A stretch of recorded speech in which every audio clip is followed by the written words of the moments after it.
মনে করেন একটা ভিডিওর মধ্যে বুঝাইতে চাইছিল যে যে জিনিসটার বেশি আবাদ ওই জিনিসটার মূল্য কম থাকে, কি কিছু বুঝছেন?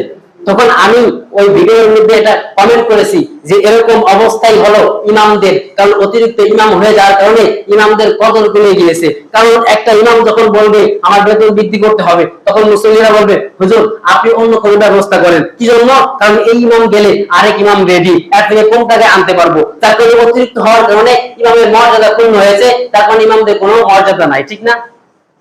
মর্যাদা নাই ইমামদের। যদি এমন হতো যে আমি এখান থেকে আসি চলে যাব, আমি বলছি বেতন বাড়াইতে, তখন আপনাদের দৃষ্টিতে কেমন আসতো?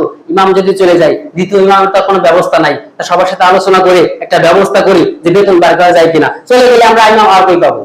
এরকম না। তো ইমাম বেশি হওয়ার কারণে কদর কমে যেতেছে। তখন সে আমার কমেন্টে রিপ্লাই দিছে, কি জানেন?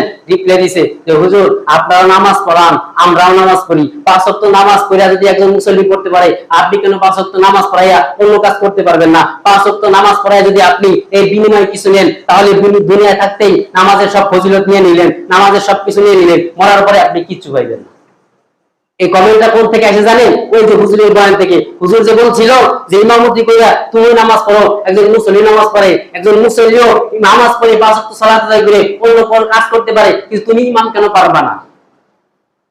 এই কথার আসরটা একজন সাধারণ মানুষের কোথায় নিয়ে ফেলছে যে ইমামতি কইরা তারা নামাজ পড়ে টাকা নিবে, তাদের এই পর্যন্ত এসে মৃত্যুর পরে তারা কিছুই পাবে না। আচ্ছা, এই চিন্তা ধারণা তার মাথার মধ্যে ঢুকছে, সে কি জীবনে তার সন্তানকে মাদ্রাসায় দিবে? কারণ সে ভালো করে যাবে আমার সন্তানকে যদি মাদ্রাসায় দিই ও আলেম হবে, আলেম হওয়ার পর মসজিদ নাই মাদ্রাসা, মসজিদে দিলে এলাকাবাসী টাকা দিব, ওই টাকা দিয়ে চলা লাগবে, অন্য কোনো ব্যবস্থা করার নাই। আর যদি মাদ্রাসায় দিই, মাদ্রাসায় দিলেও পড়ার ভিত্তিতে টাকা দিবে, তাহলে মাদ্রাসায় পড়াইয়া যে টাকা নিল এইটাও তার দুনিয়ার মধ্যে আখিরাতে সব আখিরাতকে বেচা দুনিয়ার মধ্যে টাকা নিল, নামাজ পড়ায় যে টাকা নাই তো এইটাই বিনিময় দুনিয়া থেকে নিল, পরকালে শূন্য। সে চিন্তা করবে কি আমার সন্তানকে মাদ্রাসা দেওয়ার কোনো দরকার নাই, 5 ওয়াক্ত নামাজ পড়া শিখাইবো, দুনিয়া শিখাইবো, দুনিয়া খাইবো, 5 ওয়াক্ত নামাজ পড়বো, বাস এতটুকুই না।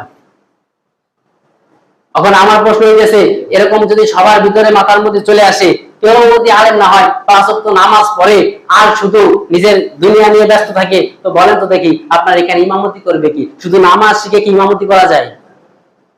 আমি এখানে যে কথাগুলো বলছি, আপনি যত বড় জেনারেল শিক্ষিত হোক না কেন, এখানে এসে কথাগুলো বলেন তো কেমন পারেন? পারবেন? কখনোই সম্ভব না বলার।